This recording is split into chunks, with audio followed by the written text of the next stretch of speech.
Imagine a world where zombies have taken over and run rampant across the streets, wreaking havoc and eating people wherever they go. That would sound like a living hell to most people, but not this guy. Since with how he's living, he's already practically a zombie. He lives a constant cycle of work, and tomorrow, he's still gotta go to work again. It all started 3 years ago when he first landed his dream job. He thought it was going to be all sunshine and rainbows, and it looked like that's what it was going to be. Everyone was nice and cheery, and he even meant an absolute stunner. Sorry, on his first day, it looked like everything was coming up for Tendo, but reality is often disappointing. That day after that customary office party, the mood suddenly shifts and the other workers enter drone mode. They pulled 2 consecutive all-nighters at work, and he wasn't allowed to go home until 2 days later, and that was the day that he realized that his corporation was going to exploit him. The next morning, he wakes up and suddenly doesn't feel all that enthusiastic about his job, but he already went to university for it, so he might as well see it through. The company has got some great policies, like vacation days that no one is ever allowed to use.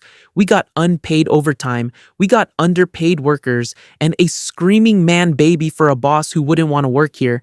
And don't forget, the best part, crippling health problems that no one cares about.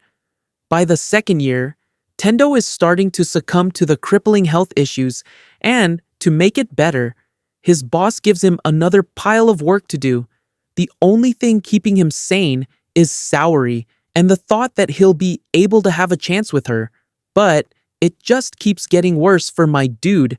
S is already freaking the CEO of the company, and there goes the last bit of sanity. Tendo now has no idea why he's still even working there. He's gone off the deep end, so much so that he walks into traffic hoping to meet True, but he has no such luck. He can't get a different job since all the other ones will be just as bad, and if he leaves, he'll just be making it worse for the other employees by the third year. Tendo is really being pushed. It's gotten so bad that he even tried train, just so he won't have to go to work, and this is where he is now in full-on zombie mode. All he can think about is work now, and everything is in black and white.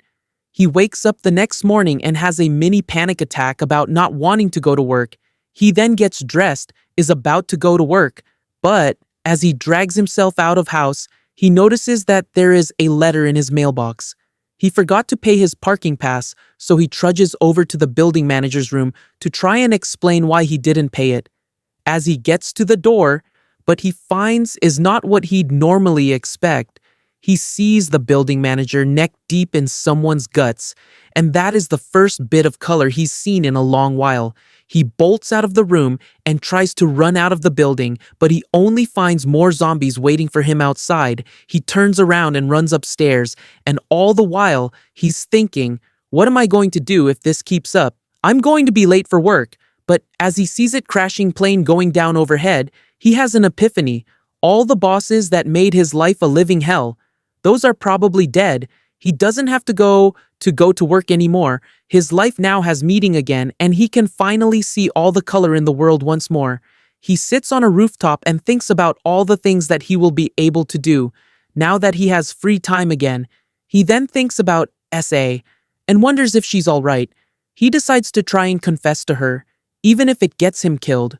Who cares that she was the CEO's side chick with how fat that dude was?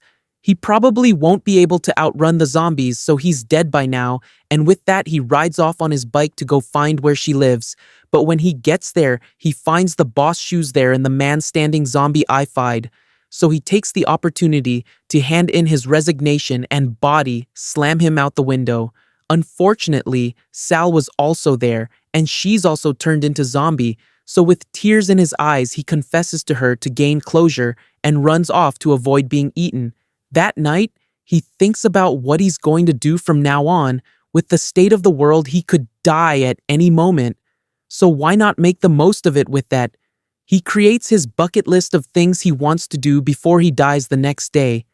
Tendo is having a nightmare about his hellish working conditions and wakes up screaming. But relief washes over him as he realizes that his world is a lot better now. It's a zombie apocalypse, and he's all here for it. With the new zeal he now has for life, he is finally able to clean out his entire room for the first time in years, and he's never felt better. He grabs a beer from the fridge and fully savors the taste as his first beer of freedom. But what kind of lazy day would it be if he didn't have beer to drink? So as much as he wants to stay put, he's going to have to do it. While he's having his moral dilemma in another room, there's a couple who are freaking the hell out over this apocalypse. As one would normally do, the guy tells her that if they can hold out for one more day, then maybe they'll be saved.